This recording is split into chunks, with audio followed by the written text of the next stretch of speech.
کسی کا نقصان ہوتا ہے تو وہ یہ کہتا ہے کہ جان کا صدقہ مال، یہ بولنا کیسا ہے؟ ہماری سوسائٹی میں یہ رواج ہے کہ جب کسی کا کوئی جانور مر گیا تو کہتے ہیں دیکھو بلا اس نے اپنے اوپر لے لی ہے اور ہم پہ بلا آ سکتی تھی، یا مالی نقصان ہو گیا تو کہتے ہیں دیکھو مال کا صدقہ نکل گیا، جان بچ گئی۔ اس طرح کے الفاظ کا ہمیں صراحتاً قرآن و سنت سے کوئی ثبوت نہیں ملتا۔ البتہ اتنی بات ضرور ہے کہ نبی صلی اللہ علیہ وسلم نے ارشاد فرمایا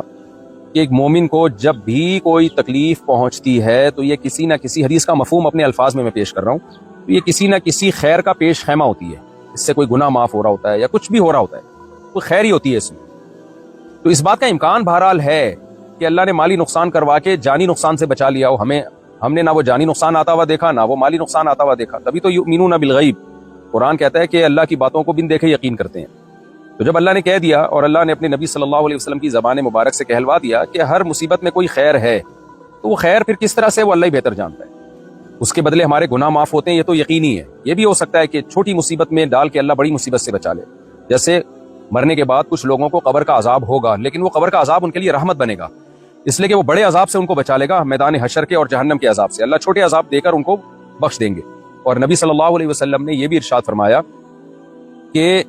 دنیا میں کوئی مصیبت جب آتی ہے نا تو اللہ آخرت کے عذاب سے بچا لیتے ہیں، اس کو دنیا میں گناہوں کی سزا دے دیتے ہیں۔ تو اس لیے جب بھی کوئی مصیبت آئے تو ہمیں یہ سوچ کے صبر کرنا چاہیے کہ ہمیں تو یہ مصیبت لگ رہی ہے، لیکن